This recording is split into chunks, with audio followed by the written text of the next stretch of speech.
Inside a dungeon, a hero called Spectre was in a face-off with the Ice Queen that taunted him on abandoning his team just to get to her, answering everything will be fine after he finished her. The fight started and it was a stalemate, but Spectre managed to injure her in the exchange. The Frost Queen died and released a ray of light. A text appeared, saying he is absorbing the Frost Queen's power, causing him to be covered in ice. 76 hours earlier, a team of 5 heroes are outside of the Frost Queen's nest. One of them was angry after knowing that only one of them may enter the nest, and the rest will most likely die. They were deciding on who will face the Queen.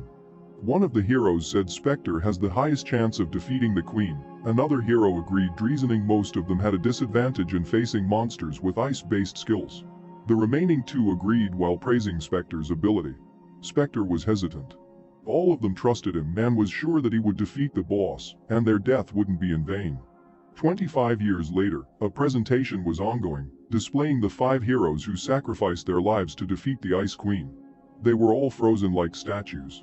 Because of this, many safe zones appeared on Earth. One of the children watching noticed that one of the statues moved. The presenter denied it, because everything temperature controlled 24/7 inside the glass wall, and assured them nothing will happen. Everyone was surprised when the statue of Spectre shattered and he fell down. A text appeared congratulating him for absorbing 100% of the Frost Queen's nucleus and acquiring a skill called Frost X. Confused with all that was happening, he fell unconscious. He woke up in a hospital, amazed after finding out he was frozen for 25 years. He found himself too weak after being frozen for too long. Doctors came into the room informing him that the Player Association president will be visiting him. He asked them if it's someone he knows, thinking that if it's someone he doesn't know he'll just send them away. They replied that the president said that he was a close friend of Spectre. He wondered who it was because there aren't a lot of people who would call him a friend. He thought the world has really changed, and remembered his teammates' sacrifice for the peace they all wanted. But then he was confused about what to do, and being unemployed, all he knows is how to fight. He removed his mask, saying he doesn't need it anymore. Because it's a peaceful world, and the world doesn't need heroes anymore. The doctors was unsure on what to say. The president arrived and volunteered to explain the situation to him. He was surprised seeing a familiar face, and asked if he was Deok Gu. The staff stifled a laugh. The president was embarrassed and asked them to leave. He addressed the hero with his real name, Jun-Ho. Jun-Ho made fun of him for being bald. The president scolds him, and expected too much for a touching reunion with a bastard like him. Jun-Ho asked him about the doctor's weird reaction earlier when everything should be over. The president flinched. He explained that after they defeated the Frost Queen, every player received the message that the Queen has been defeated, and safe zones will now appear on Earth. Everyone was happy and celebrated, but the next message ended the celebration, stating that the next floor was opened, and moving to the frontier area is now possible, meaning that the Frost Queen was just a start. The players, politicians and the association held a meeting and decided to send an expedition squad to the frontier. The second floor was contained a large amount of knowledge and resources, and they found out there's a total of 10 floors. Hearing this, Jun-Ho remembered that it took him and his team 5 years to defeat the Frost Queen. He estimated that in 25 years the current players should have cleared the 7th floor, but he also thought that his team was the strongest and the rest of the players were far weaker. That's the reason that only 5 of them went to fought the Frost Queen. He adjusted his estimates, and they should have at least cleared the 5th floor.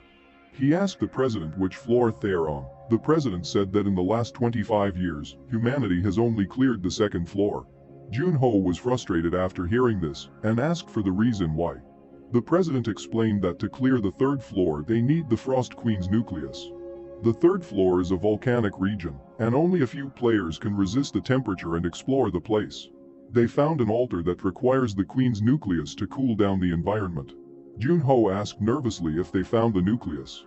The president was embarrassed and apologized that they couldn't find it after searching the nest for a long time. Jun-Ho felt guilty because he had absorbed the nucleus. He feigned ignorance and comforted the president. The protagonist is very understanding, lol. He thought, how should he explain the issue? He decided to visit the museum where his team were displayed. He sat down and told them that the world is in a better place now, and offered them a drink. Noticing some dust on the statues, he tried to wipe it off. After touching one of the statues, a text appeared informing him he has insufficient magic to remove the seal with the skill Frost X. Seeing that he can break the seal, he knew he can bring them back. He looked at his stat and found it was too low, and it will take him a while to build them up. He saw the skill Frost with an X rank. He was probably the only one with a skill higher the S rank. He also found a title that he received after killing the Frost Queen, which increases his stat by 30 every time he went up a floor. He thought he can regain his previous level and strength by going up the floors and bring back his team. He informed the president that he wants to be a player again. The president was surprised because back then he always talked about retiring. The president was hesitant because of the Fiends. The Fiends are players who uses their power to commit crimes and terrorism for their satisfaction. Continuing that there are no cameras on the second floor and no country can contain them. They remembered how the Fiends wanted him dead back then. The only way he can return is to go back as Jun-Ho and not as Spectre. The president asked him why would he want that. He answered that he needed to get to the 10th floor, and told him he has a way to clear the 3rd floor, and he confessed that he absorbed the nucleus. The president was so angry his blood pressure skyrocketed. He calmed down after a while and asked if the reason for him coming back was because of his comrades. He smiled and answered yes. They planned to keep his identity as Spectre a secret and deal with the doctors who saw his face. Jun-Ho informed him that his abilities and stats are sealed and he is at level 1. Jun-Ho asked the president to get him a new player license. The president explained that at present the guilds are more powerful than the association, and made it customary to attend the exams. He can only take the public exams to get his license. The president told him they needed a good reason to support him, and he needed to have the best results in the exams. The day of the exams, he saw it was quite busy. He sat down and used one of his skills to listen to the people around him, and found everything was peaceful. They watched the first examinee take the test. Jun-Ho analyzed that the spear is good to keep the opponents at a distance, but when the enemy gets close, waving the spear around won't help. The applicant failed as he was getting beaten by the goblins. It was finally Jun-Ho's turn. The judges were not satisfied with the previous applicants, and that they didn't even meet the basics. They saw Jun-Ho enter carrying all types of weapons, and thought he was another Spectre copycat. Duke Gu saw this and thought he was showing off too much. The test starts and the dwarves were demolished by Jun-Ho's spear. Many more appeared behind him, and he killed them with throwing knives. Some of the enemies ran away. Jun-Ho sniped them with his bow. Remembering the one who taught him archery, his comrade Gilbert Green. The remaining dwarves rushed towards him. He used his sword to finish them. He was in pain after the fight because of his lowered stats. The judges were satisfied and praised his skills with the weapons, but seeing he only has weapon proficiency skills at D rank, they decided he wasn't worth the time and investment. Duke Gu smiled, thinking there won't be any problem recruiting him to the association. He felt bad for fabricating his profile. In the president's office, the president was losing patience with Jun-Ho for lazing in his office. The president showed him the info on the uncleared gates, and asked him if he was going at his current level. Gates are filled with monsters and traps, and gates that have never been cleared are called uncleared gates. Jun-Ho explained that the rewards increases as time passes and dungeons that haven't been cleared in years will give a lot of exp. Duke Gu was worried, and there was a safe way to do it. Jun-Ho said his comrades are waiting for him, and he will encounter the fiends eventually. He doesn't have much time. He needs to get stronger quickly. They choose the gate called the Novice's Grave, and the clear condition is to survive till the sun rises. With this, he was tied to the association. He asked if he can stay in the association buildings. Duke Gu gave him an armor, and it was made by Quan Noya. Jun-Ho wants to thank him in person, but Duke Gu reminded him that people will be suspicious of him if he did that, and they will know he is Spectre.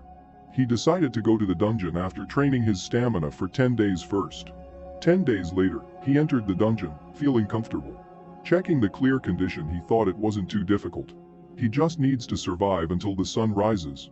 Previous parties who failed entered too late and fought right away after entering. Jun-Ho waited until the enemy spawned. The monster was a zombie. He activated his skills and got ready to fight. He analyzed that zombies are hard to deal with because they don't feel pain and keep on attacking, and they're perfect to cause newbies to panic. He understood why it is called the Novice's Grave. After killing all the zombies, Jun-Ho was tired. He heard a voice calling out and asking for help. Jun-Ho found its source, and it was coming from inside a coffin. It said all of his team died except for him. Jun-Ho asked it to yell loudly to find its exact location. After the shout, Jun-Ho found where the head is and he shoots through the coffin. Jun-Ho understood why this dungeon had killed over 100 people. It was because of the thing inside the coffin called the Trigger. It burst out of the coffin enraged, asking how, but Jun-ho didn't give it a chance and sliced it in half. Jun-ho knew that there was no way there was someone left alive in an uncleared gate, and the previous players knew this, but they were fooled by the tricker and died. A text appeared that the dungeon has been cleared. Jun-ho's level went up by 4, and he received a skill called Confession of the Dead, giving him the ability to read the memory of the dead. He was excited and receiving a new skill as player Jun-ho. Like and subscribe if you want me to continue the next chapters, and thank you for watching.